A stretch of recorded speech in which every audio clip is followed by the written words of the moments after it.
What's up, Forehead fans? Jorge Edwards here, back for another episode of Fourth and Trans, the IDP edition. This time, we got Nate Markham here, and we got Mike Wohler from 4for4. Mike, how are you doing, man? Doing all right. How's things going? Did you guys survive week one? Yeah. I mean, the Mostert injury was a little rough one for a lot of the teams. Shameless plug. Ironically, some of my IDP leagues did very well in it, so that was a pat on the back there. Shameless promotion. I did sit Chandler Jones in one league and started him and Shaq Thompson in another, which those two collectively outscored almost like half the league teams in the league. Nice. What about you, Mike? How was your week in fantasy? I'm on to week 2. Exactly. Fair enough. I'm on to week 2. Going back to the week though, I think for me, I always look for like the storylines that the emotional storylines that you can take out of a game, just because who doesn't like to have feel good stories. Mm-hmm. Mad Max coming through. Against the Ravens. That they do this whole vignette where they're talking about how he had issues with alcohol in the past and how he's now he's sober now. He's taking a whole new lease on life in his personal life. And then he goes and has like a career game against the Ravens, and going against Lamar Jackson, bringing him down, forcing a fumble to help set up the Raiders win. Like, he was all over the place. And like, this is the guy that we wanted to see last year, that for whatever reason we didn't. And he just went nuts. I mean, if you were a fan of seeing that on Monday Night Football, you'll love IDP. What were you going to say, Mike? Yeah. So last season he was like, and just for really the only reason why I faded him last year is because he was going to go too high because of his rookie year.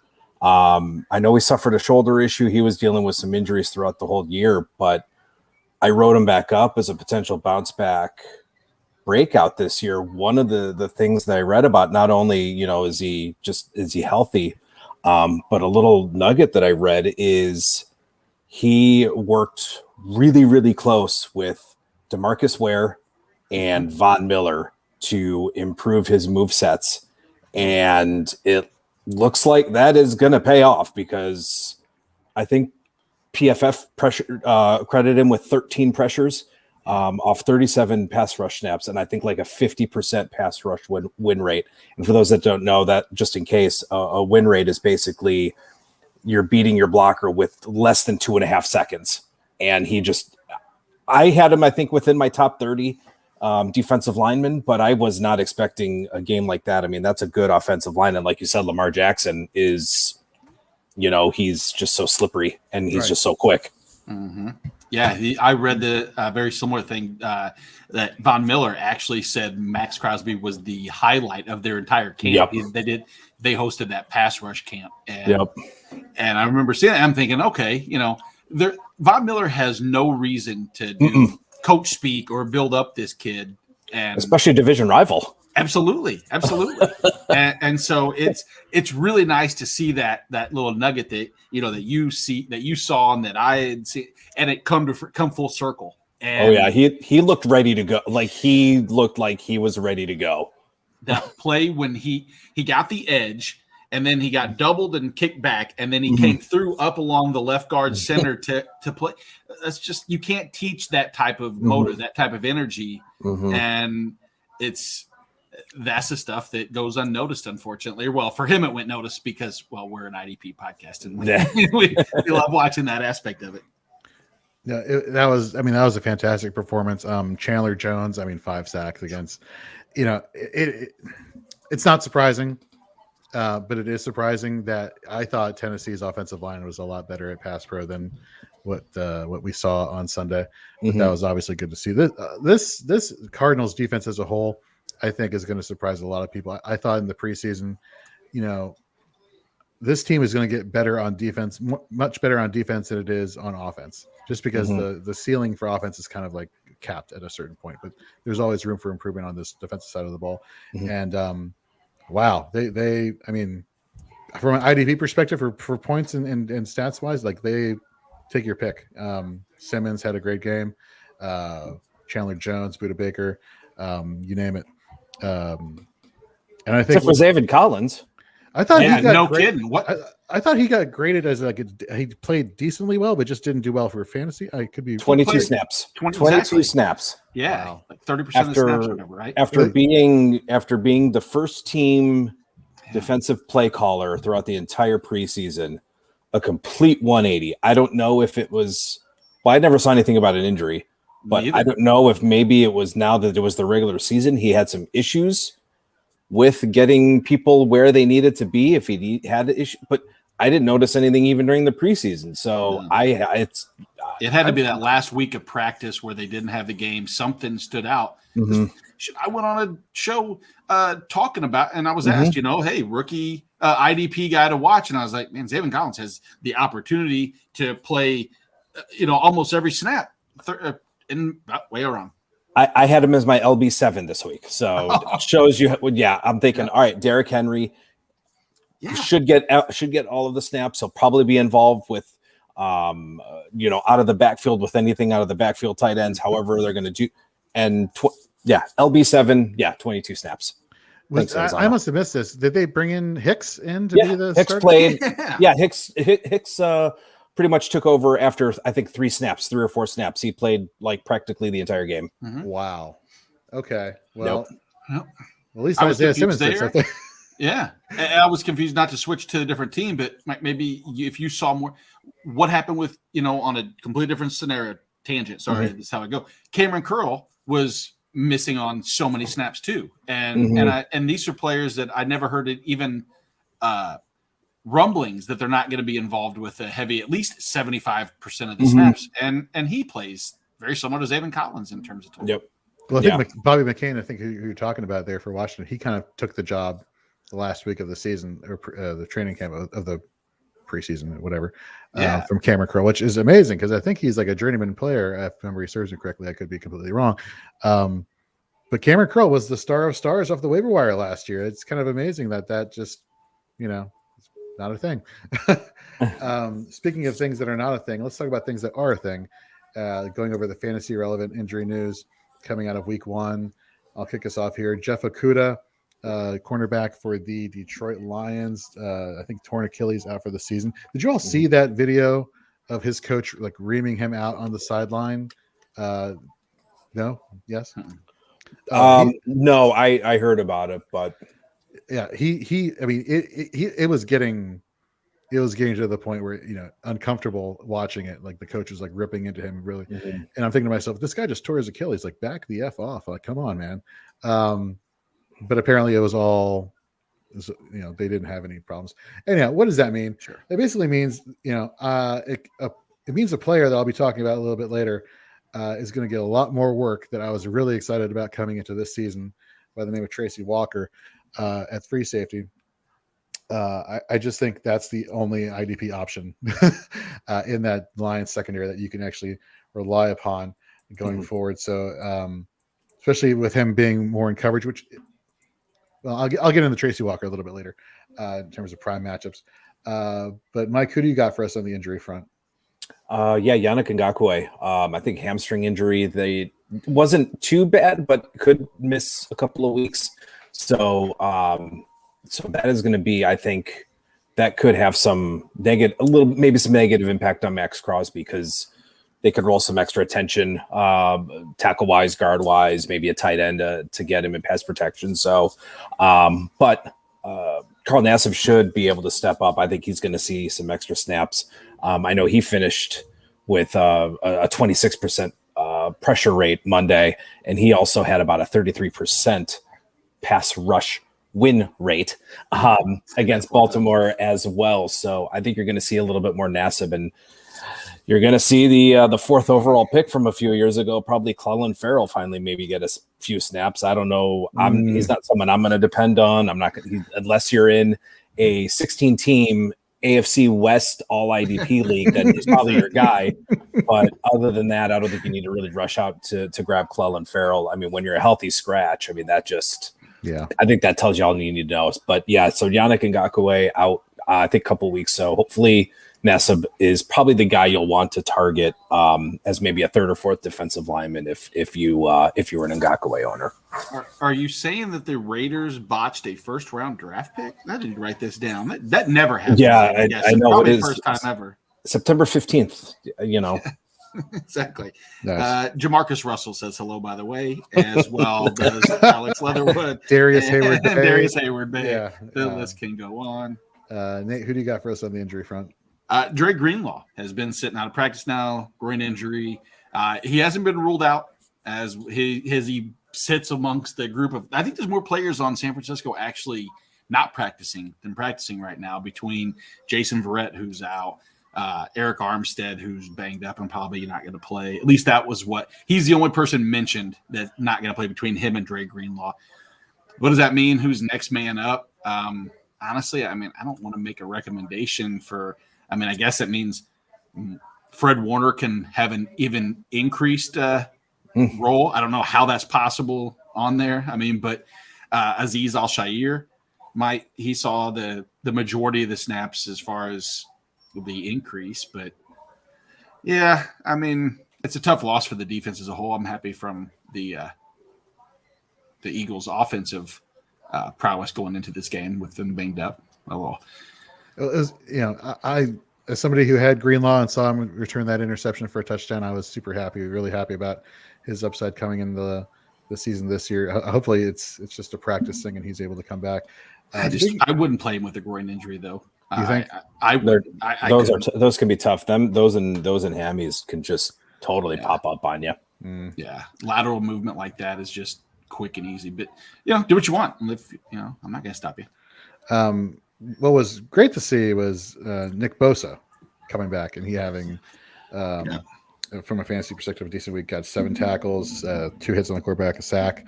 I didn't see the snap percentage, whether or not he played a lot or not. From what I saw, he's been practicing full go. Do you all have any idea whether or not he played a full series of snaps? Bosa played 50. Bosa, I think, got his first. 51. I think he got his. Yeah, I think he got almost a good complement of snaps. Okay. Yeah. So that was good to see him coming off of the ACL injury. Okay, let's go over to some prime matchups that we're excited about, both at linebacker, defensive lineman, and defensive back. Just players that we're really excited to see what they do, and that we hope that they perform well, and we think they have a good opportunity to. So let's start with linebacker. Nate, who do you got for us this week? So last week, Mike was talking about the loss of Willie Gay and what that might mean for Nick Bolton. And we saw that last week, that immediately stepped up and actually commanded a good, 75% of the snaps. He was sitting on a lot of the passing downs, but this week against Baltimore, I think that he does have deceptively good sideline to sideline speed. Might not be the fastest person, but he's got instincts, and instincts typically make you seem like you're a lot faster when you can get there. I think he's going to get involved more in the passing downs, just because unfortunately there's not much else to put in it. There really isn't. The linebacking group is bad in coverage as a whole. So I see Bolton having a good impact against a team that runs lots of sweeps, and a scenario where I think 9 to 10 tackles is probably a pretty decent, I don't want to call it floor, but I think floor ceiling hybrid. What about you, Mike? You got a defensive lineman that people should be paying attention to this week? Well, I'm going to give a few. One is an obvious and probably someone who you start every week anyway. But I really like Chase Young's matchup this week. He's my DL2 behind Myles Garrett, coming off a pretty pedestrian game with just 3 tackles and a QB hit. But I think he's in a real good prime bounce back spot here against the Giants. He should match up over Nate Solder. He struggled in protection last week. He was responsible for a sack in 3 total quarterback pressures. And with the way Daniel Jones holds onto the ball, he's a turnover machine. So for me, would not shock me to see Young get at least a sack and a half, and a strip sack, fumble recovery this week. So really like Chase Young. Some under the radar plays. I like Sam Hubbard against Jermaine Pratt of the Bears. Looked okay last week, but he's someone who we've been able to pick on when he's in, gets major roles and major snaps. Over the last 3 seasons, he's allowed 13 sacks and 73 total quarterback pressures. So I like Hubbard against the Bears and Jermaine Pratt. And then if you're really digging deep, with Marcus Davenport out, Carl Granderson is the next man up, and then you'll probably see some extra snaps from their first-round rookie Peyton Turner, who I really liked coming out. So they should be matched up over Cam Irving.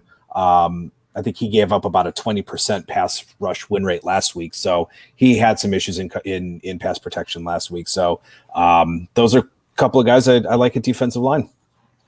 Nice. For me, I'm going to go back to Tracy Walker at defensive back, no Jeff Okudah. Look, let me give you some background on Tracy Walker. A couple seasons ago, he was one of the best defensive backs in all of IDP. I mean, this guy was averaging, depending on your scoring settings, at least in the double digits per game, playing free safety. Here's what made him such an enigma. He played at free safety, but he basically was a strong safety. He basically, he was getting you the high tackle volume. He wasn't giving you a lot of stuff in coverage. Last season, the coaches there with Matt Patricia, they said, well, you've been producing like a strong safety. Let's just move you to strong safety.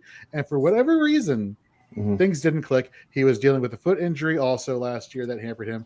Had a very underwhelming year. And, a lot of people, wrote him off or didn't give him a second thought coming into this year. Coaches with the new regime wanted to move him back to free safety. And you go back to his performance this week against the 49ers, 6 solo tackles, a tackle for a loss, assist tackle, a sack, a quarterback hit. Like, it's just funny to me. Like a guy whose primary role is supposed to be in coverage plays more as a strong guy, and then when he's designated as a strong guy, he can't really turn it on. I don't know. Either way, his tackle ceiling, I think, is back to being established as to what it was a couple of seasons ago. Now with Okudah going down in the secondary, if he's able to add to that, free safety component of his game where he's supposed to play more in coverage, I think he's due for another big week this week going against Green Bay. And Aaron Rodgers, well, normally I would say you would know Aaron Rodgers is going to be pissed off and want to destroy somebody and just throw up a touchdown. I don't know about that. I don't know whether I'm playing into the conspiracy theories that like, oh, he threw the game or he's just not happy. I don't want to go that far. Okay. But that was not that. There was something wrong there. And that rubs me the wrong way. Either way, if Aaron Rodgers does come out though and tear it up, Tracy Walker, he's going to get a lot of work in that secondary for IDP.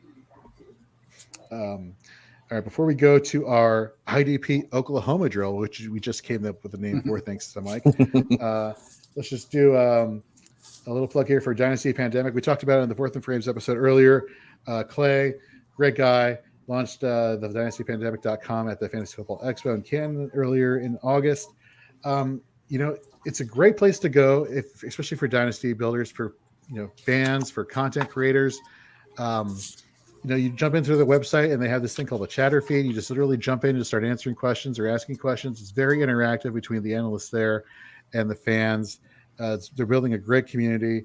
They have a YouTube channel, or they're building a lot of things there. So whether you have a YouTube channel or a Patreon page or whatever, they're there to support your work, to put your work on their page, and just really develop a really good community atmosphere, which I think is something that is really awesome. Especially for the fantasy football community, given all the negativity that we see out there. And it's sad that I have to go back and keep saying all the negativity you see. Like, I wish there was like a better way to constantly describe how good things are in the fantasy football community. But every time there's something good, there's something bad. That notwithstanding, Dynasty Pandemic, a good place to go and get away from it all. Great resources there. So definitely hit them up over at dynastypandemic.com. Download their app on Apple and Android. And dynastypandemic.com. Let's build communities. Let's build dynasties. And with that, let's get into our IDP Oklahoma drill. Similar to our flex offs in the previous podcast we just did, we're going to go head to head, 2 IDP candidates at same positions. Make your case as to why your player is the better option each week. Whoever's not participating gets to be the judge. So the contestants, they have to obviously make their point a valid point. Also, there's the opportunity to play up to the judge. You never know. So we're gonna see how this goes. And let's just start off with the linebacking position. Let's go. Myself and Nate. I'll be in the corner of Cole Holcomb of the Washington football team. Nate, you'll be in the corner of Jerome Baker of the Miami Dolphins. Why don't you, sir, kick things off with Jerome Baker? So, you know what? When I saw I got tabbed with Jerome Baker, immediately I want to go back to last year and my concern that I just thought that he was, saw snap share start to drop, losing his role midway through the season. The second half, he turned everything around. Obviously, it culminated in him getting a 4-year, $39 million extension. And you see so far in week one, he came out, which against the Patriots, it was almost like clockwork. I knew it was going to be a good game just because last week he had 2 monster games against the Patriots and expected the same thing this week. And he delivered. He had 8 tackles. He was involved in a lot of plays. PFF actually didn't grade him out real good as far as a linebacker goes. But luckily for us, I really don't care. Because if you're a weak side linebacker and you're just involved in a lot of the plays, I'm fine with that. And I look at this matchup against the Bills, and I think back to last week. And I look at 24 passes over the middle that Josh Allen had. Devin Bush in a similar situation to what Jerome Baker will be in as far as, I think, impact, had a good game. A lot better than what I expected. I really thought everybody collectively, I can't speak for everybody. I think a lot of people I heard thought that Devin Bush was going to be a regression candidate. And he started off week one in a positive. And I think this is the same light that we're going to see out of Jerome Baker. I think that Buffalo has a tendency to funnel a lot towards the middle, more so than they do the outside in general. Obviously, Stephon Diggs and Gabriel Davis, et cetera, can spread the field. But I have a tendency that Buffalo is going to keep everything kind of between the hash, and I think that bodes well for a double-digit tackle upside for Baker this week. Nice. So I'm going to go with Cole Holcomb, and he, as a Washington fan, as somebody who's seen him come up in the organization over the years, never gets the due respect. Like the guy puts in work, but obviously people aren't concerned about the process. They want to see the results. Well, you saw the results on Sunday. He had 11 tackles, 8 solo, 3 assisted quarterback hit. PFF graded him out as the 18th best linebacker in coverage, and that's kind of been his thing. He's been a pretty decent coverage linebacker over the course of his career. I want to say the past 2 seasons he's allowed at least he's definitely within the top 20 of lowest completion percentage whenever he's guarding somebody on the field. So he's not letting a lot of passes go down. And if Saquon Barkley is there tomorrow night for the Giants and they start using him in the receiving game to kind of ease up on this pass front for the Washington football team along the defensive line, I could see Cole Holcomb playing a really big part in that coverage game for Washington, especially if Saquon is playing. And even if Saquon's not playing, Devontae Booker got some work last week for the Giants. So whoever is at that running back position, I see them really going to be targeted by Cole Holcomb in coverage. So give me Cole Holcomb. All right. So I gotta pick a winner here, huh? Yeah. So did I mention I love the Cleveland Browns? They're like my favorite football team. Yeah, I thought they should have won the game. I think they got screwed out of that. Chiefs suck. So you brought up Devontae Booker, so I think that anytime Devontae Booker is brought up, I think that is a negative. So no, but in all seriousness, I've got both ranked pretty high, but I think I'm giving the edge to Nate. I do have Baker ranked a little higher, and I think I like his matchup just a tad better. But Holcomb surprised me and impressed me. I really thought Jamin Davis was just going to kind of come in and he's the first round pick, but Holcomb he's marking his territory, and I think he's probably going to be the one that stays on, and maybe it's Bostic that finally gets eaten into maybe by the rookie. But yeah, no, Holcomb, I was down on him, and he's one of the, there's a few guys I think I'm already eating some humble pie on, and I think Holcomb's probably going to be one of them. But yeah, I like Baker a little bit more this week, though. So, Nate, that puts me at 0-3 in flex-offs, going back to last hour. So we will see how this works out.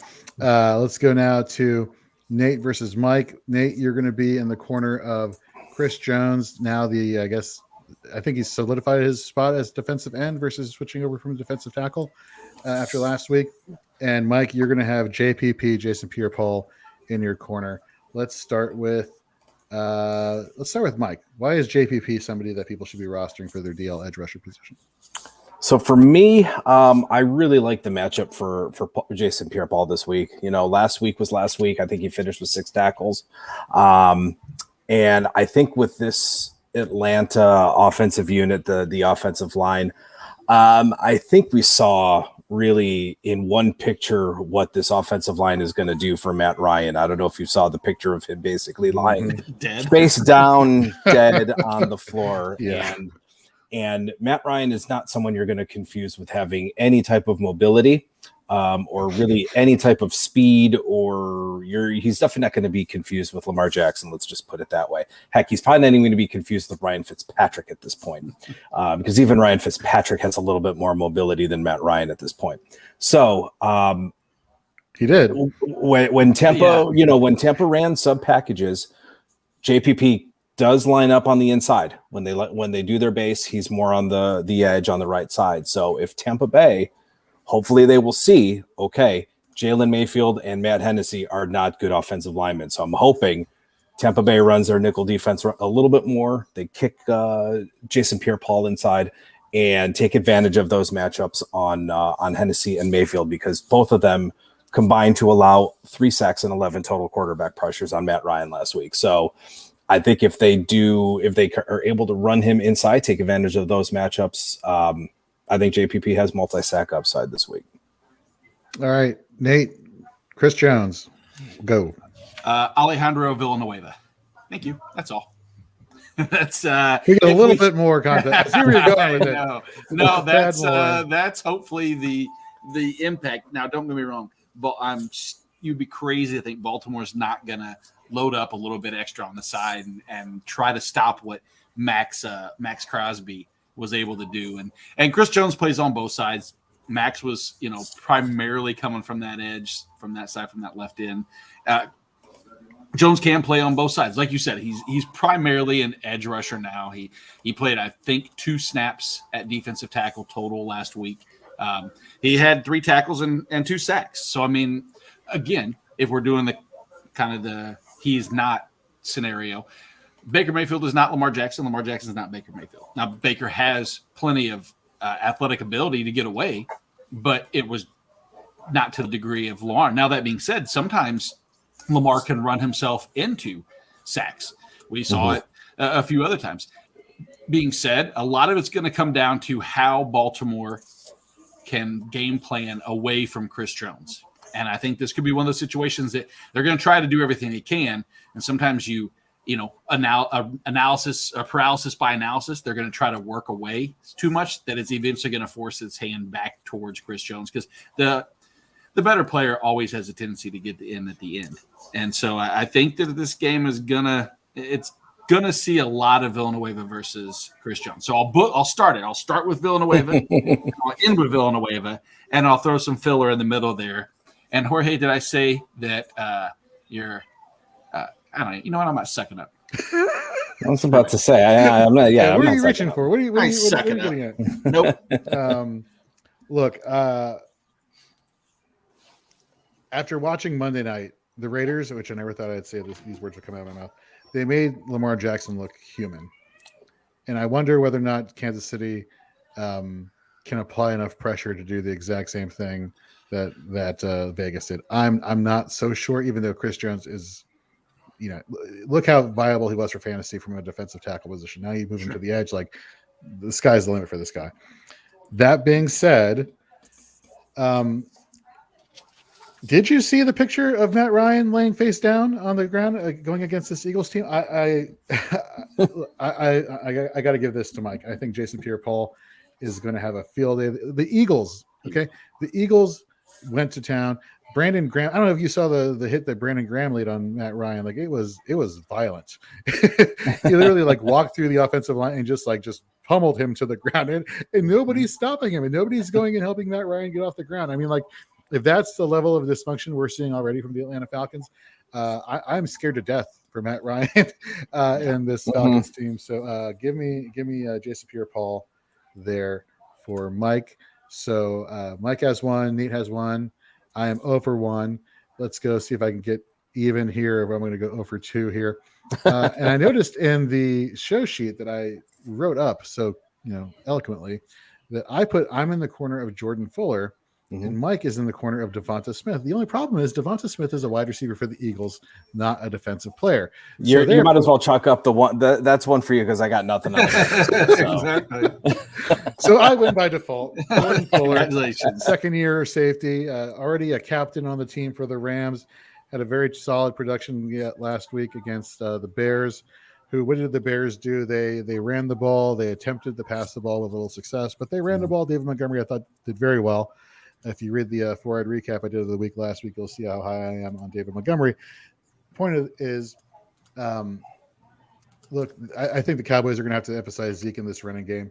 Get him back, get him going last week. I think the matchup is definitely a lot easier than Tampa Bay. Strong safety, Jordan Fuller, crowding a line of scrimmage. I know it's not. I say strong safety is crowding the line of scrimmage, and I'm hesitant to say it like that all the time because obviously people have more roles than just crowding the box and getting into the. Obviously, they have other different things that they're involved with on the defense. It just so happens that a lot of the time that happens to be the case.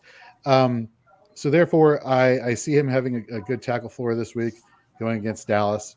Not Dallas. Indy. Sorry. Thank you.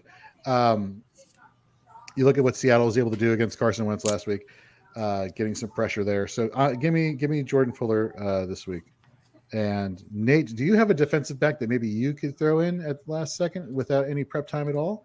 For Mike to do? Oh. So yeah. I thought wait. I thought. Oh, do you not? Do you have one? Or yeah, I thought you also said Von Bell.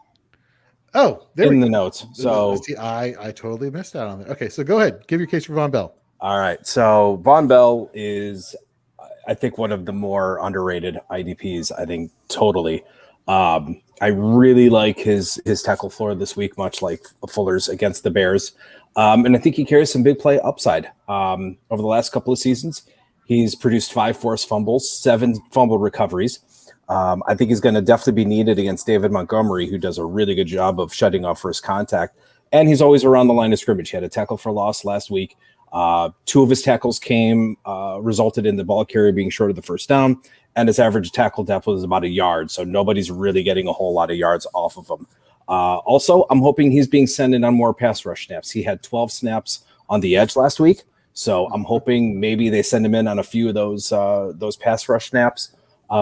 So not only does he have some pass rush upside, he's got the box snaps, and he's also got some deep snaps. So he also carries interception upside because we know Andy Dalton loves to throw the ball away. So for me, I've got Von Bell as my DB2 this week against a very below average Andy Dalton. Even though it's a revenge game, no revenge is going to be served up this week for Andy Dalton. Wow. I kind of just want to give it to you now. Because you were 1,000 times more prepared for me than I was, and you did it was so eloquent how you wrapped it up. Revenge. I almost have to conclude this one, but make it official. All right. The downside. You walked into a scenario that it was a lose-lose, just because as Mike has Von Bell as his DB2. He's my DB4 on the week. And so, and with Fuller being my DB22, that was a pretty wide range to have to go off from. But Mike hit exactly. And this isn't piggybacking against you, Jorge, but, 40 snaps in the box last week against this porous Bears offensive line. When Jason Peters is out and the rest of this revolving door that's going to happen, Mike touched on that one of his key plays is a defensive end. I think Trey Hendrickson could actually have a viable game this week. I think it's going to be a lot of quick and dump offs to David Montgomery, which can turn into a ton of tackles for Von Bell, who's going to – I'm not going to say he's going to spy him, but I think that he's going to have his eye on him the entire time. And, again, Mike, like you said, I could very easily see a few blitz packages that he's a part of, and you get 7-8 tackles, a sack, and maybe an interception or forced fumble, and you have the DB 2 weeks, as long as he doesn't have some stupid, Logan Ryan type game or two other people don't have Logan Ryan type games, but or he pulls a Ronnie Harrison and shoves a coach and gets ejected after. Oh my God! 3 snaps. Which, by the way, I will say, I think that what he did was he wasn't stepping on the Chiefs. No, he wasn't. No, they showed it from a bad angle, and when they showed it again after they were done talking about it, he was walking, bumped into the player, lost his balance, stepped backwards. And again, Chiefs fan, non-biased. I thought it was terrible. I had a lot of people, contact, and they're like, "Man, great win, way to go." And I said it really wasn't a great win. It came down to 3 really bad scenarios. That was being a little bit of one. The muff punt, or the punt, was 2, and then how Tyreek got open on that. I don't know what happened there. I mean, and then Chubb fumbled. What? I mean, Chubb never fumbles. Never. I mean, he fumbles once every 600 carries, and he gets one right there. So, we said it last week. Football comes down to 1 or 2 plays that decide a game, and unfortunately, that happened. But I have a feeling I'm hoping this isn't the last time we see Kansas City this year. Probably January 18th or 19th, we'll see each other again. I'm confident in that. I hope we have this conversation again. And I will say I've seen a lot of things in the Chiefs very respectful, and what really surprised me was the national media still saying, you know what, the Browns aren't the Browns. This is a real team, and they still had the Browns within the top 5, 6, 7 in power rankings. So, sorry, Jorge, to take over your show with this. But you guys hand crushing on each other. But here I was listening to a specific show in the morning on Sirius XM that next day, and one of the 2 hosts was going on, and he was saying, "Yep, that's just the Browns being the Browns. You're not a good team when you can't win those type of victories when you have the game." And his co-host, who I sent a message to, and I said, "If you want to go ahead and win this argument or this battle," I mean, it's his co-host, so he's not going to say it. I was like, it came down to that punt was 80% of the game. If you could put odds on a win, as soon as that happened, that was a 65-yard swing in terms of field. Presence, and then field position, I guess is the right term, and momentum. You can't get Arrowhead behind the Chiefs. You can't. It's hard. So and even a 12-point lead against Kansas City, you might as well be up by 1 or 2 points. Right. It can be. So fair point. Jorge, you may continue. I'm sorry. No. This is good. Let's go now to our bust predictions of the week. One player that we're thinking is going to underperform a little bit. Mike, who do you got for us for a player that people should be a little bit hesitant on starting this week? So, am I too obvious saying Chandler Jones? I mean, he set the bar so high, right? So no, but I'm going to go with Jermaine Pratt. People are going to look at his points. In some instances, he probably scored 20 points in a lot of leagues. And they'll be like, "Oh, okay, this is." But when you really look at it, he played barely. I don't even think he hit 50% of the snaps. He was in the 40s, probably the mid 40s. So 45% of the snaps. So that's just going to lead to lots of inconsistencies and inefficient play. So I would not even bother picking him up on the waiver wire. Let somebody else pick up Jermaine Pratt and just be frustrated with his production year on year, week in and week out. So, he, like I said, played fewer than 50% of the snaps. He had a few big plays that are also unsustainable that really ballooned his points per snap rate. So his just usage, if that usage continues, it's just going to make him an inconsistent IDP option on a weekly basis. So that's my bust for the week, Jermaine Pratt. Nate, what about you? So we were talking a little bit before, and the only reason I think as far as a bust is expectation. And I still think that Micah Parsons is going to be in one of those roles where it's new to him, with DeMarcus Lawrence being out. There's a great chance that he lines up on left edge and will go up against Brian Bulaga. Mike and I were talking before, which if there's an area of weakness on that offensive line, who, mind you, last week had a 12.2% pressures allowed, which was the best rate in in the NFL. So their offensive line has improved. One of the key aspects about that team going into the season was that Justin Herbert's going to get the time to be able to do things. What I like is the fact that if it's going to be a weak side coming from the right side, at least to be able to visually see that. And I think they can game plan around that just a little bit with a lot of dump offs to Austin Eckler and giving him maybe a new position. I'm thinking that after what we saw last week with him getting, I think a lot of the talk was that Micah Parsons and that him and Keanu Neal were being subbed out even 50-50 with Jalen Smith and Leighton Vander Esch, which was not the case. They pretty much dominated the snaps as a whole when you look at the total snaps played. And I think that pushes Parsons up a lot of people's board and that upside LB1. I think that he's probably right now I have him as my LB30 just because I think the tackle volume is going to take a little bit of a hit.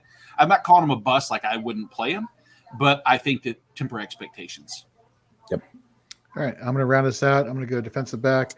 Kareem Jackson. I love Kareem Jackson all the way back when he was in Houston, playing safety, playing that safety cornerback role so well. Coming to Denver, I think he just, for whatever reason, things haven't clicked as well as they did in Houston. You go back to last week, played 100% of the snaps. I mean, he only got you 2 assisted tackles. My rationale for why they only got 2 assisted tackles is like, why? What need was there for him, especially in the running game or playing against the run? The Giants didn't have a running game situation going on. Now they're going against Jacksonville. Apparently, what's his name? Urban Meyer forgot that he has James Robinson on his team because he didn't feature him at all last week against Houston. And given the lack of faith I have in Urban Meyer in this situation, I'm not sure you can depend on James Robinson again this week. And if that's going to be the case, I see Jackson just not paying dividends this week, especially for a strong safety. And with that wraps up our IDP edition of Fourth and Frames. Mike, tell the good people out there where they can find your work, rankings, all that. Well, glad I didn't have to throw up the X this week with poor internet connection. So, all of my week 2 content is up, with the exception of my wide receiver cornerback article. It should be up on Friday, but week 2 rankings are up. My 3-down linebacker is updated for week 1, with who is calling the plays, snap rates, and who I like at linebacker, as well as my IDB waiver wire with some matchup plays, which I do need to update now that DeMarcus Lawrence is out. I have to take him out, make an update, but you can still find some pretty good matchup plays within that article and who to pick up from your IDP waiver wire for week number 2. Nice. And Nate, tell the good folks about your IDP work this week. Yeah, you can go over to Fantasy and Frames. Week 2, waiver wires up. Like I said, last year was you got to find, if you can get in early, you can find the most value of waiver wire pickups because you get the most play out of them. Like I said, last year was Jeremy Chin. Jerome Baker happened to actually hit that article, which was good for half the season, and then good for 70% of the season. And there was a few other names. Chase Young was in that same one, So hopefully this year, I mentioned Rashawn Gary as a good play this week. Maybe not full season, but you never know. And a few others. So go over and check it out. And, obviously, if you have any questions or anything, at Nate Markham, unless it's bad, and then go to at Jorge B. Edwards and blend it.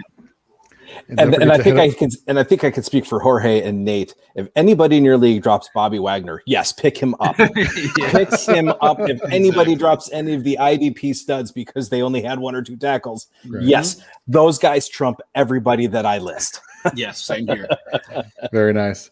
And of course, you can catch Nate and my rankings for IDP and offense over at fantasyframes.com. I have yet to crack mine, so I have to better get mine going before Thursday night kickoff. And don't forget to check out our 4-eyed IDP matchups article on Saturday, where Nate and I will be going over 4 players that we think are in a prime position to deliver dividends, or pay dividends rather, for your fantasy leagues. And so, this is going to be the norm now at 9 o'clock Eastern for Fourth and Frames IDP edition with Mike, Nate, and myself. So thank you all very much for paying attention, and we will see you next week. Note to self, do push-ups before the flex off with Mike. Be better prepared before doing a flex off. I bring it, man. I told you in our group chat. My notes are done, so I bring it. Lesson learned. All right, folks, we'll see you next week.